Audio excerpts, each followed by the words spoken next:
Hi, class. This week we are reading essays by Jean-Paul Sartre, a preeminent existentialist philosopher of the last century.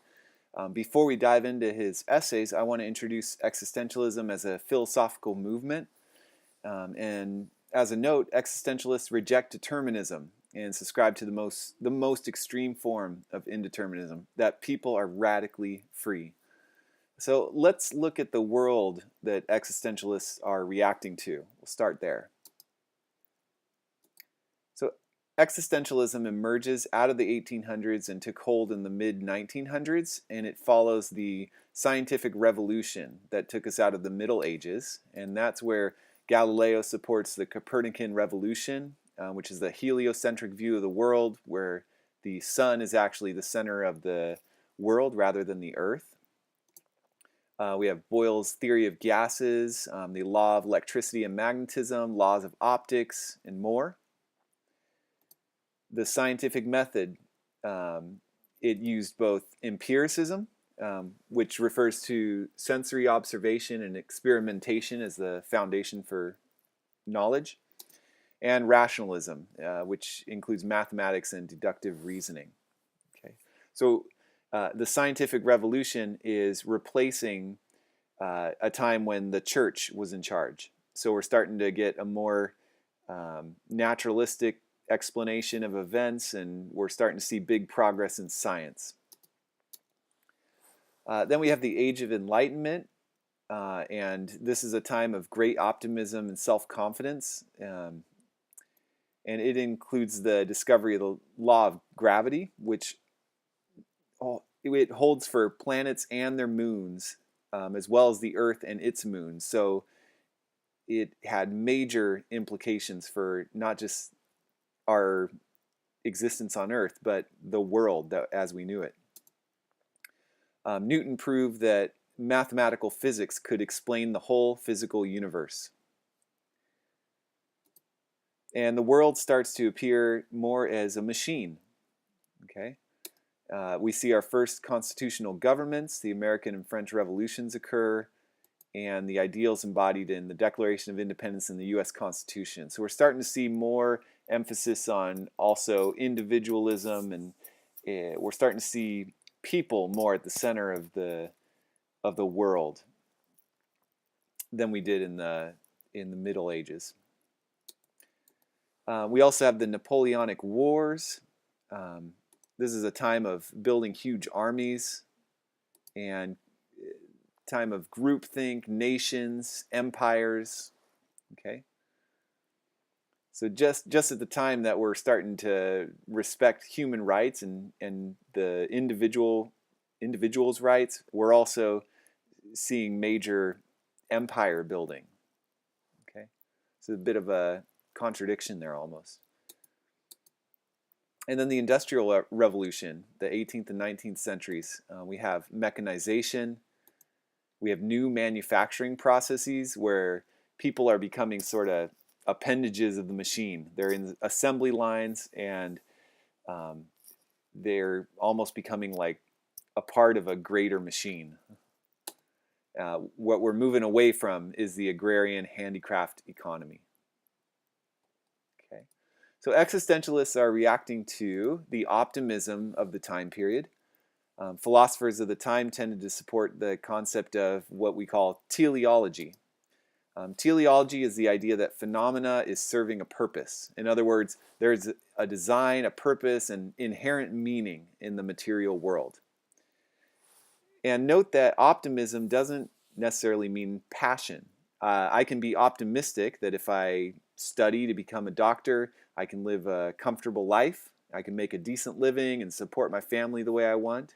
That doesn't necessarily mean that I am passionate about becoming a doctor or that I feel a personal calling to be a doctor.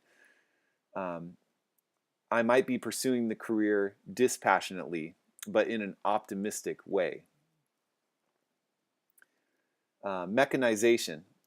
They're responding to this idea that people can be sort of appendages to a machine. Okay. The natural world is thought to act like a machine. People are also treated like machines. In manufacturing, people are literally working in assembly lines, like I said, as if they are appendages of machines. They're responding to the idea that the natural sciences, including the science of psychology, could give us a complete understanding of human beings one day and of the world. And this is related to Newton's discovery, which indicates that mathematical physics could explain the physical universe. With this, the existentialists revolt against materialism, and with it, determinism. Remember that when we studied determinism, we found that taking on a materialistic approach where all things are material and subject to cause and effect relationships means that there's just one path that we can take, the path set out before us. And they're responding to moral philosophy that explores categories of what's good and right. This is a trend in moral philosophy, and it's to determine what rules we ought to abide by and what makes our actions right or wrong. Moral philosophers are looking at ethics and morality kind of like it's a science, as if it can be solved objectively, and existentialists disagree with this. Soren Kierkegaard is an existentialist we're going to be looking at here, but he describes the time period as in this way, and I quote, "Our age is essentially one of understanding and reflection without passion, momentarily bursting into enthusiasm and shrewdly relapsing into repose." Okay, doesn't paint a very inspiring picture there. And we're also going to be looking at Friedrich Nietzsche today, and in his book, Thus Spoke Zarathustra, he describes the time period. And I quote, "The earth has become small, and on it hops the last man, who makes everything small. His race is as ineradicable as the flea beetle. The last man lives longest. We have invented happiness, say the last men, and they blink. They have left the regions where it was hard to live, for one needs warmth. One still loves one's neighbor and rubs against him, for one needs warmth. Becoming sick and harboring suspicion are sinful to them. One proceeds carefully. A fool, whoever still stumbles over stones or human beings. A little poison now and then, that makes for agreeable dreams, and much poison in the end for an agreeable death. One still works, for work is a form of entertainment, but one is careful lest the entertainment become too harrowing. One no longer becomes poor or rich, both require too much exertion. Who still wants to rule? Who obey? Both require too much exertion. No shepherd and one herd. Everybody wants the same. Everybody is the same. Whoever feels different goes voluntarily into a madhouse." So again, we're painting a picture of people sort of following a middle road and living dispassionately and not exerting themselves, not facing danger, not acting courageously, finding the easiest way to live a comfortable life. That's the world that existentialists are responding to. So existentialists bring an anti-system sensibility. They're often referred to as a sort of anti-philosophy. So they want to, instead of making arguments like we've kind of been doing, where you set out some premises and derive a conclusion, they want to illuminate important aspects of the human experience, including irrational aspects of being human. They think about what it means for someone to be authentic. That's a term that comes up a lot in existentialist writings. And existentialism can't be defined as a theory. It's really more of an attitude. A lot of existentialist writing comes in the form of fiction novels. And existentialism is, as I said, anti-philosophy. Unlike Plato and rational discourses and the first existentialists were not laying down a specific argument and defending it against objections. They were rather trying to convey a personal experience rather than an argument. And the experiences try to convey the idea that we are so embodied we can't achieve objectivity. Okay, and that'll become more clear as we get into this. So existentialists are indeterminists, as the determinist, materialistic, psychological theories don't reflect the human experience in the world at all, in which we feel as though we have a free will. And we have difficult choices to make, sometimes from within absurd situations. Okay, we'll first look at Soren Kierkegaard, who's generally regarded to be the first existentialist. He was a Christian, and he wrote in pseudonym, so he could express things that he didn't even necessarily believe. His interest was in conveying subjective, personal experiences rather than engaging in philosophical debate. He wrote a book called The Sickness Unto Death under the pseudonym of Anticlimacus, and argued that the nature of mankind is to be stuck in despair because we can't synthesize the infinite side of the self with the finite. So first we're going to investigate this. The infinite side of the self refers to objectivity and reason, and it's championed by scientists, and it helped guide the Age of Enlightenment. And we get a good look at it by looking at Greek philosophy, which inspired the Age of Enlightenment. The Greek worldview is that there are objective truths that are timeless and abstract. So, for example, let's consider the case of Euthyphro, which is one of Plato's dialogues. So Euthyphro is a person who is waiting outside the courts, and Socrates approaches him on his way to his own court date. Remember that Socrates was tried by the courts and found guilty of corruption and was ultimately put to death. So Socrates finds out that Euthyphro is waiting at the courts to prosecute his father for murdering his slave. His father's slave killed another slave, and Euthyphro's dad bound him and threw him in a ditch, and then sent for help to guide him on, what to do with him. Meanwhile, he didn't attend to him, and the slave in the ditch died. So Socrates is shocked that Euthyphro would prosecute his own father. But Euthyphro claims that he is acting piously, which means that he's acting in accordance with the wishes of the gods. And this brings up a debate, because Socrates questions whether this is true. And Euthyphro engages with Socrates in this dialogue about the nature of piety, which is often translated as holiness. So during the debate, they come upon an important dilemma.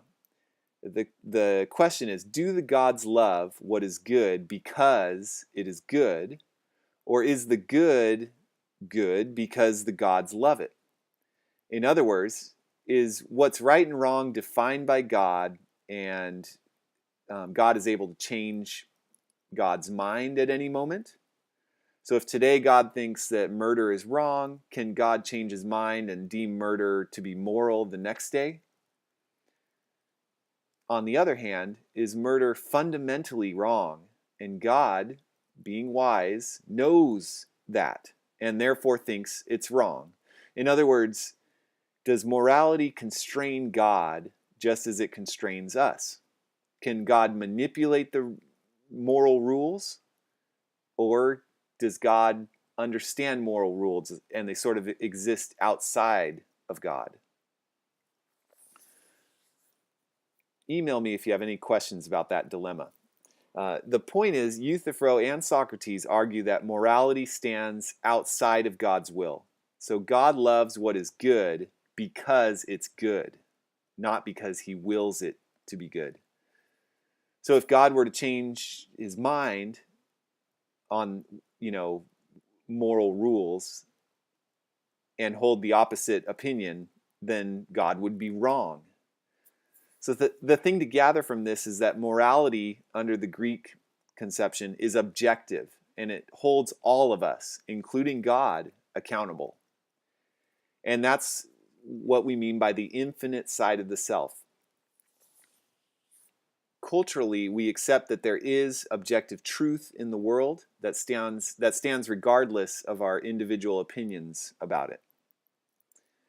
On the other hand, we have the finite or subjective side of the self.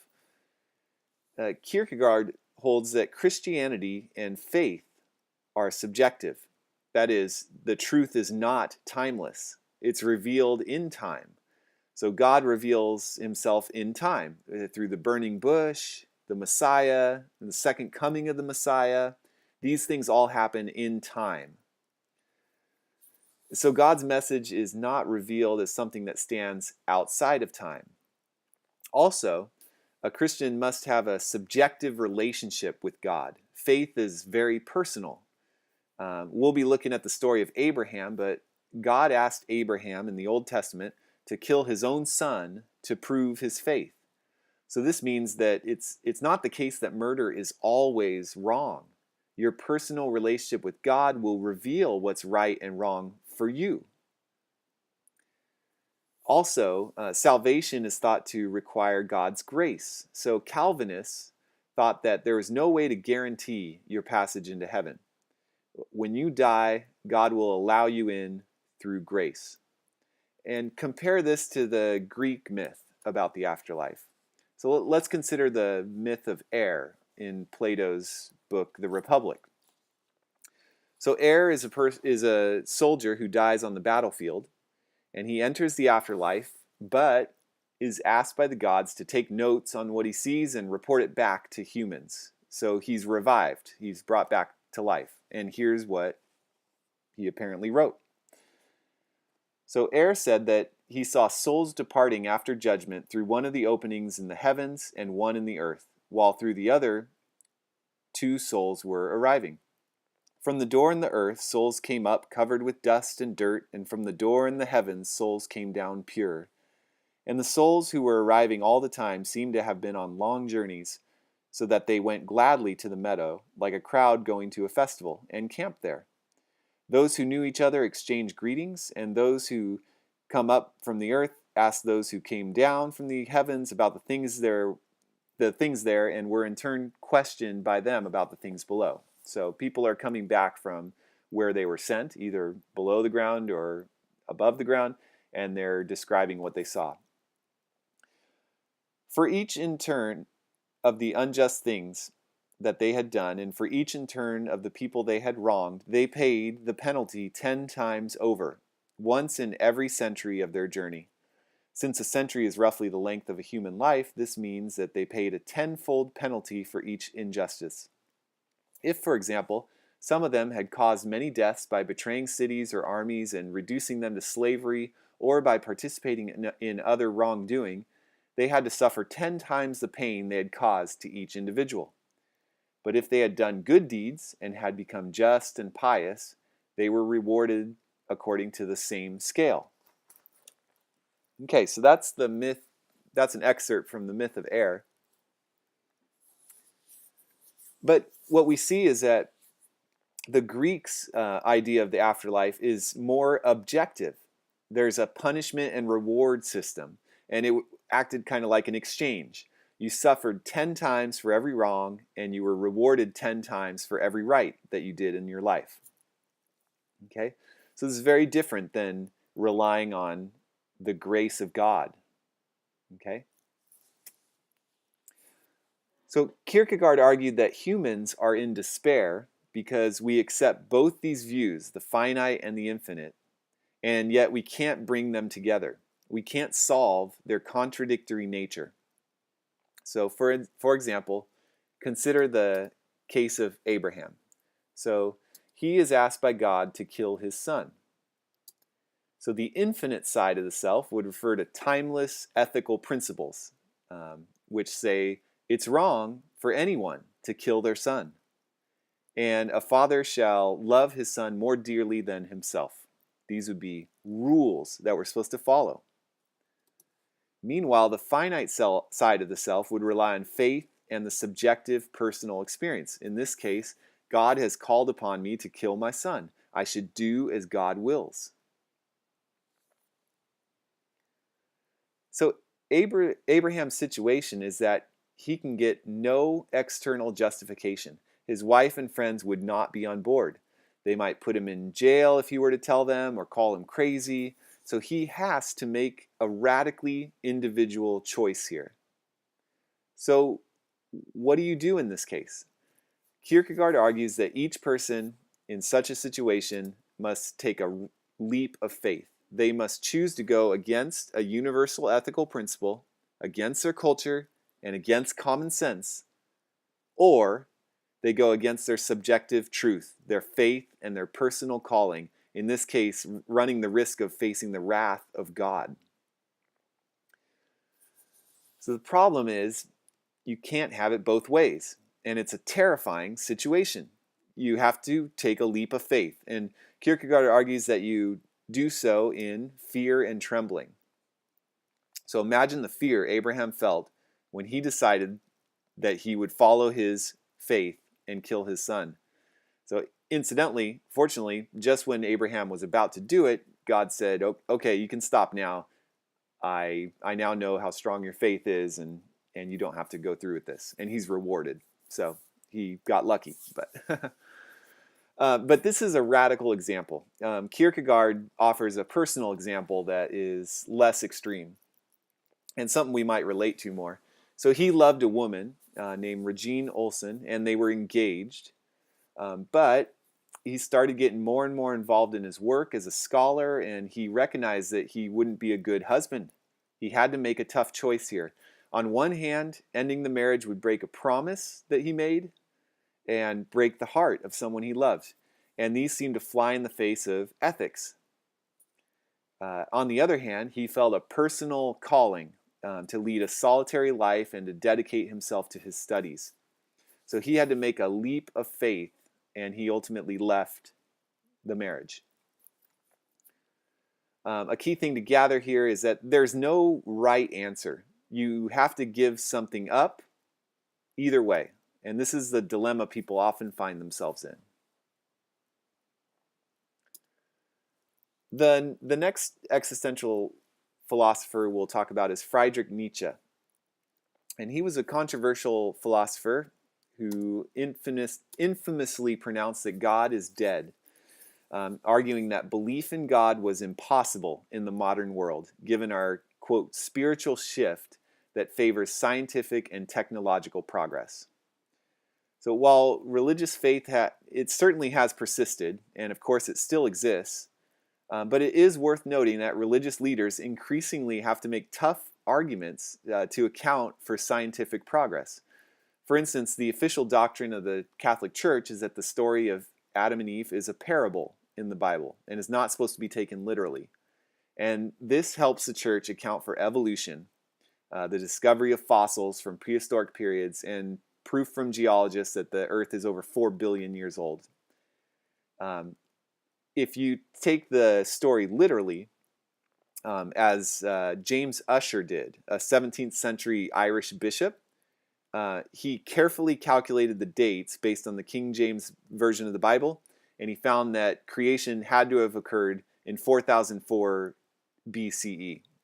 Okay?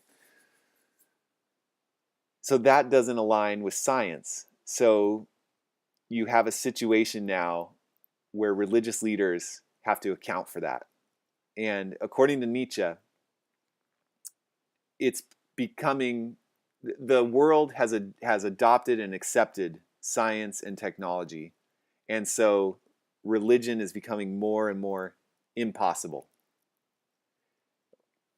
Okay, so it's important to note that Nietzsche didn't necessarily celebrate the death of God.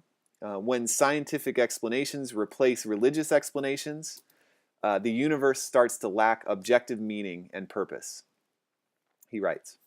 So in other words, if God is dead, then there's no higher being that we can rely on to provide us with truth, including moral truth and truths about our purpose and being here. So what we end up getting is nihilism, which is a theory that the universe lacks objective meaning and purpose. So in a nihilistic world, if a human is to live well, he or she is burdened with having to creatively interpret moral, social, and political values for themselves. And this can be painful and even tragic for people. But, he argues, for tragic optimism, which is the sense of joy and vitality that comes with freely choosing your own values in an otherwise meaningless world. And Nietzsche also held that many people deal with the death of God by banding together into what he describes as a mindless herd. Okay, so we're going to talk about the herd now.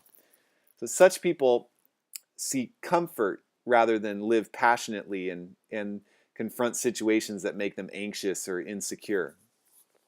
He argued that the weak will band together, creating a herd mentality. You can think right now about the nation states that are emerging out of the Napoleonic Wars in this era. So they will choose ideologies that favor weakness. For instance, the weak will resent people who've acquired power, thinking that it's morally superior to be humble, chaste, poor, etc. Along these lines, Nietzsche argued that superior people will resist the herd mentality and choose certain value systems for themselves. And that because they are resisting the masses, there won't be external justification for the values that they embody, just as Abraham had no external justification for making his leap of faith. And this will cause a lot of anxiety to a person. But these superior people will pursue their path passionately nonetheless. So Nietzsche referred to such a person as a Übermensch, which is the German, is translated typically as overman.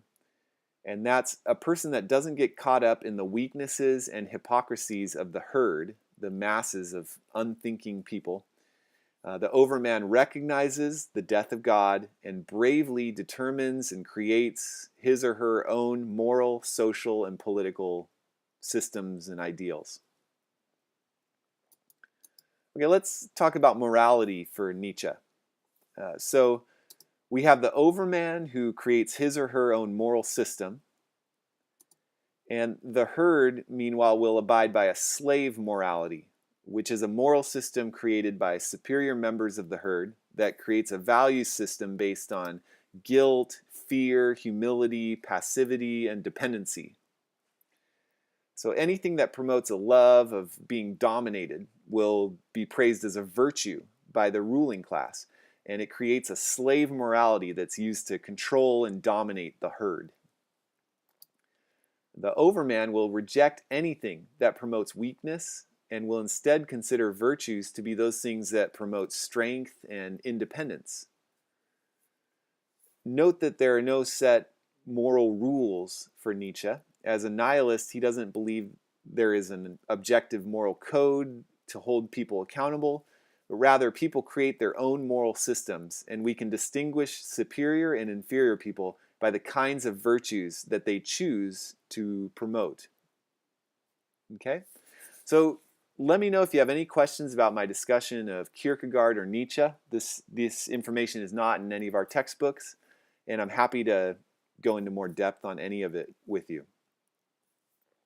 So we'll now turn our focus to Jean-Paul Sartre, who's arguably the most famous existentialist philosopher. So many existentialists refuse to define the term existentialism, but Sartre did attempt a definition. He defines existentialism as the theory that holds that existence precedes essence, or that subjectivity must be the starting point. So what does this mean? Sartre has us consider the opposite, a case where essence precedes existence.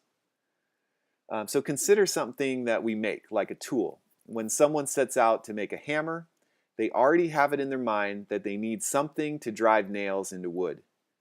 They then craft the hammer out of that goal. So the essence of the hammer, which is a tool that drives nails, exists in the mind of the maker before the hammer exists.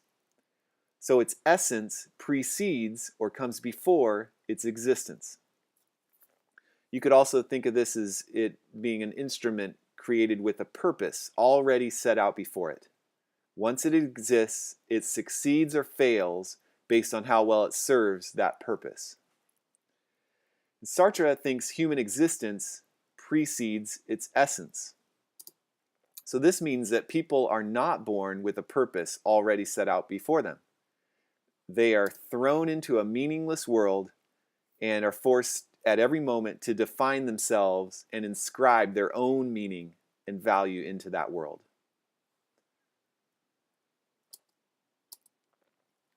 From here, Sartre argues that people are responsible for what they are, but also that they are, in a sense, responsible for all people. Now, it's clear to see why someone would be responsible for him or herself if born into a meaningless world and forced to make important and profound decisions about what, who they are and what to do. We can't justify our decisions through an other, such as a deity or human nature, or as determinists do, like with reference to cause and effect, because there is no essence that stands outside of ourselves. What does he mean, however, by saying that each person is responsible for all people? The argument is that when we act, we are implicitly making a statement about how all people should act. And this goes back to an argument from Socrates, that nobody can willingly choose to do wrong. Socrates' argument is that people have a powerful instinct for benefiting themselves, and so they never choose to do things that they perceive in that moment of decision to be harmful for themselves. Now, people can choose to do things that they know other people would think are wrong, or that they think are wrong for other people, but they always make choices based on what they think is best for themselves. We might realize later that we were wrong and that we chose something that was actually harmful to ourselves, but in the moment of deciding, we felt that we were choosing what was best. So if you add Sartre's concept of radical personal responsibility to this, then at every moment you are creating the person you want to be, and also as a responsible person, you are making a statement about how all people should act in such circumstances. This is an argument that's worth questioning. Is it true that people can't willingly choose wrong? That's something to think about. And is it true that every choice we make comes with a very heavy responsibility that we are choosing for all people? So keep that in mind as you're thinking about Sartre and reading this week's reading. But from this argument, Sartre holds that people experience anguish. He says, and this is a quote, "The man who involves himself and who realizes that he is not only the person he chooses to be, but also a lawmaker who is at the same time choosing all mankind as well as himself, cannot help escape the feeling of his total and deep responsibility." That's the end of the quote. And what it's saying is our choices have such significance that they should never be made lightly. And further, just as Abraham had no external justification for his choice to follow God's commandment and kill his son, we can't turn to anyone or anything to tell us what to do. We have to make our own leaps of faith without knowing whether, in the long run, we are making the right choices.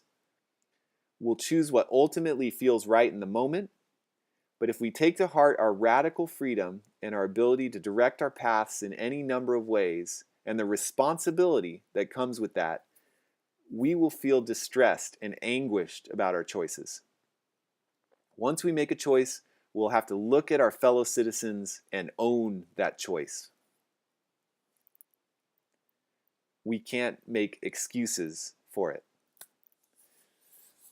Sartre is an atheist, and although we've seen with Kierkegaard that even religious people can feel the responsibility of making decisions with no possible external justification for their acts, but Kierkegaard argues that people must make a very personal leap of faith when confronted with dilemmas.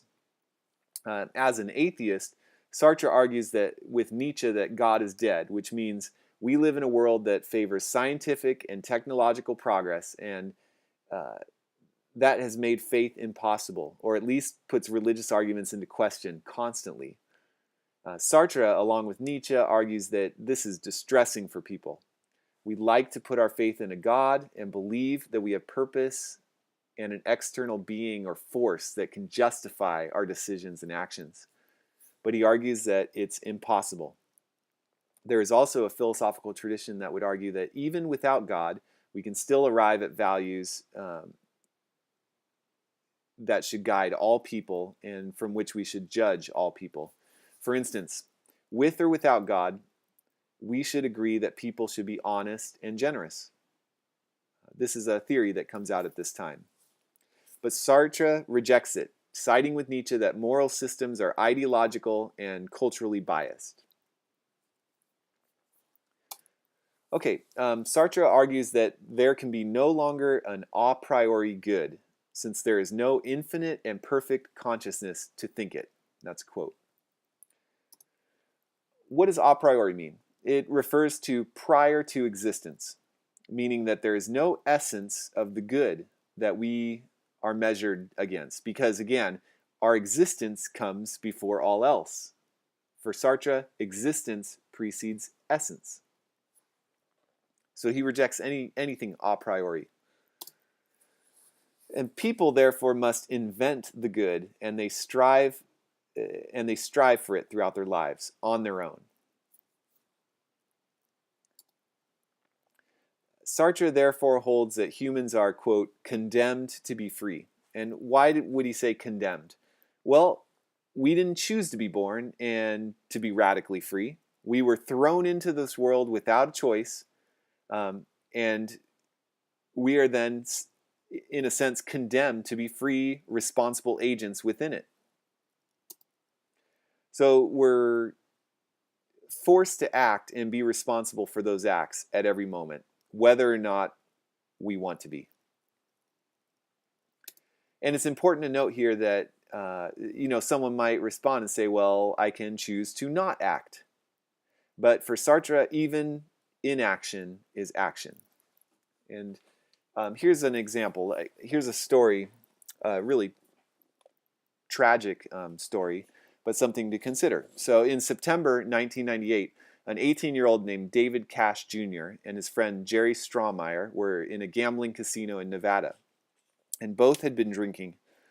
Around 3 a.m., they encountered a 7-year-old girl, Charisse Iverson, in a video arcade playing video games while her father gambled. And they began playing games with her, such as throwing wet paper towels at each other. Then security cameras show her running into the men's room with Cash and Strawmeyer close behind. The cameras showed Cash leaving the men's room a few minutes after entering and hanging around outside. They showed Strawmeyer emerging 24 minutes later, and they never showed Charisse coming out alive. According to Cash, Strawmeyer grabbed Charisse in the men's room, clamping his hands over her mouth, and pulled her inside one of the stalls. Cash went into the next stall and peered over the wall. Strawmeyer was undressing the struggling little girl, and Cash said he told Strawmeyer to stop. When Strawmeyer paid no attention to him, Cash simply left the men's room and waited outside. Okay? When Charisse's body was found, the security cameras led to Strawmeyer and Cash. Strawmeyer was charged and later said he felt remorse and acknowledged that what he did was wrong, and he blamed alcohol and drugs. Cash, however, wasn't charged because in Nevada, as in most of the country, there's no law requiring people to act to stop a crime in progress. So unlike Strawmeyer, Cash showed no remorse or sense of guilt. After all, he pointed out, he hadn't molested or murdered Charisse. He simply did nothing to prevent it. Afterwards, a reporter from the Los Angeles Times asked Cash if he felt sympathy for Charisse, and he replied that he worried about himself first and said he wouldn't lose sleep over someone else's problems. In that interview, he also said that his new fame and notoriety would help him meet women at the university he attended. Real upright guy here. When public outrage reached a crescendo, Cash continued to insist that he had done nothing wrong. So there is a case where Cash did not molest or kill the girl, but according to Sartre, he is fully responsible for the act of not intervening and for leaving the restroom. Now, if he fully owned his responsibility and the way his choice to not intervene had implications for how all people should act in such a situation, he would feel anguished. The stakes, after all, are very, very high. He's making a statement that if he were the victim, that someone else shouldn't be expected to help him. Now, imagine there was someone else in that restroom who had no connection with Cash or Strawmeyer, and that person too would be fully responsible for how they acted in the terrible situation. We can see how they would be condemned to be free under that situation. They might not be inclined to fight or to confront people. They might not be inclined to put themselves in physical risk. Maybe they've never done it before and never gotten into a fight. But if they thought that this girl should be protected, they would have to choose that path, even if it went against their character. They didn't ask to be put in that position of saving her, but they were thrown into that scenario regardless, and they must live with the choice they make for the rest of their lives. And so it is with our lives. We are thrown into different circumstances and must continually make tough choices that have major implications. Now, the other thing is that we constantly have to make choices based on probabilities. The future is never certain, and we must continually predict how our actions will play out in the future. So for instance, someone finding themselves in the stall next to Strawmeyer and the girl has to consider the possibility that intervening will result in their own death or severe injury. In that case, nobody's helped. The girl is still in danger. Alternatively, the person could run to get help, but it might be too late before they find someone. The person can't choose with any degree of certainty. They have to make a prediction and act. And Sartre argues that this puts people in a state of despair. Sartre makes this claim: you're free, choose, that is, invent. You are free, so choose and invent. He's noting that humans, rather than fate or divine planning, create the future, and we do so blindly to some extent. We are stuck in a state of improvising and inventing. Part of this is interpreting signs and events for ourselves. We can't rely on a concept of fate, meaning, or purpose. If we find meaning in the world or in an event, it is because we've authored that meaning. And this adds to our despair. We are responsible for our very interpretations of the world, and that's a heavy burden to shoulder. So Sartre argues that anguish and despair should not cause us to accept the world as it is and do nothing about the injustices we see. He refers to this as quietism. Rather, we must act. He says we should do everything we can to create the kind of world and reality we think is just. So Sartre argues in this quote, "Man is nothing else than his plan. He exists only to the extent that he fulfills himself. He is therefore nothing else than the ensemble of his acts, nothing else than his life." And this brings me to Albert Camus, an existentialist novelist. And he wrote The Myth of Sisyphus. And Sisyphus was the king of Ephyra, and legend has it that he betrayed Zeus and took pleasure in killing enemies and violating laws. And he was condemned by Zeus to roll a rock to the top of a mountain where it would just fall back to the bottom. He then had to retrieve it, push it up the mountain, and it would fall again. And his fate was to do this for eternity. Not only that, but he is conscious that pushing the rock up the mountain is pointless, and yet he must continue to do it. So you might think that Camus, recognizing the futility and absurdity of Sisyphus' undertaking, which is supposed to reflect our everyday undertakings, would promote quietism, not acting in the world. However, he is aligned with Sartre and argues that our actions are meaningless nonetheless. But he concludes that in the myth of Sisyphus, he argues that we must imagine Sisyphus as happy and in doing what he's doing. While his circumstances are absurd, we must imagine that he owns them and he makes the pushing of the rock his life's work and his life's project. Camus, here's a quote from Camus: "His fate belongs to him. His rock is his thing." Okay? So we can see a connection between Camus and Sartre when we think about this myth and the fact that Sartre argues that existentialism implies optimistic toughness rather than pessimism. And here's a image of Sisyphus pushing that rock up there.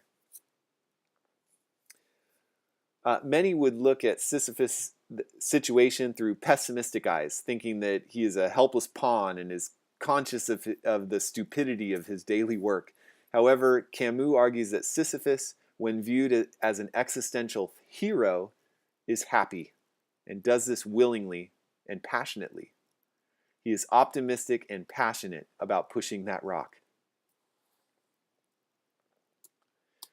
So Sartre takes on some potential criticism, okay, such as the argument that existentialists argues that people are able to do anything no matter what.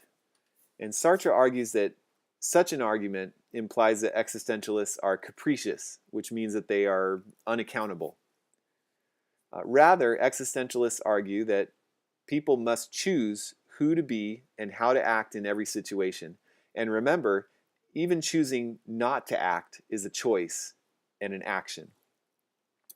So we are then accountable and responsible for all of our actions to a radical degree. Our actions also define who we are. Therefore, someone taking existentialism seriously will never act capriciously.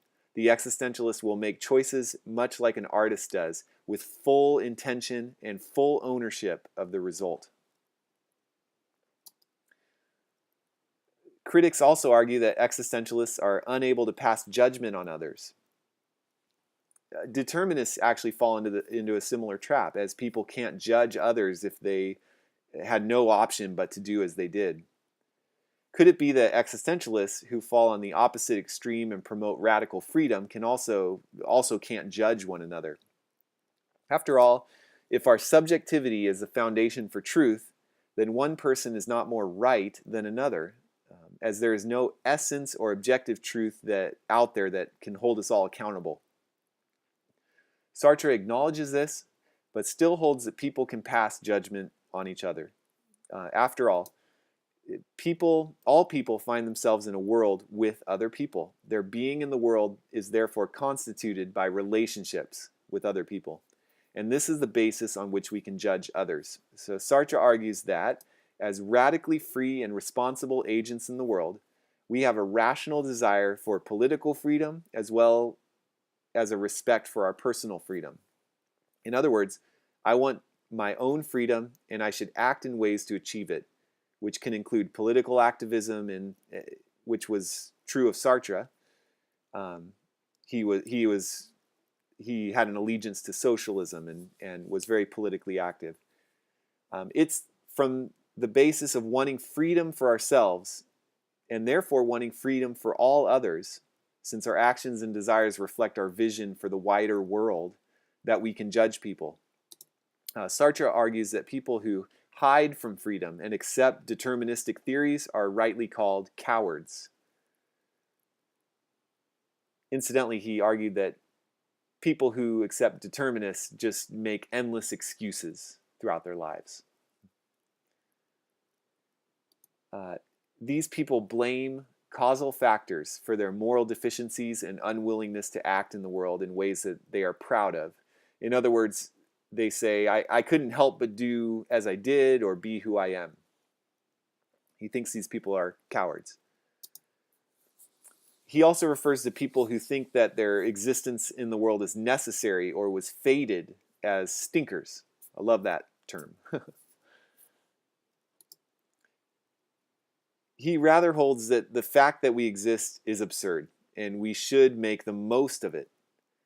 You can see then that Sartre finds reason to judge people, holding them responsible for not taking their being in the world, seriously and constantly pursuing freedom in whatever way they deem meaningful for them.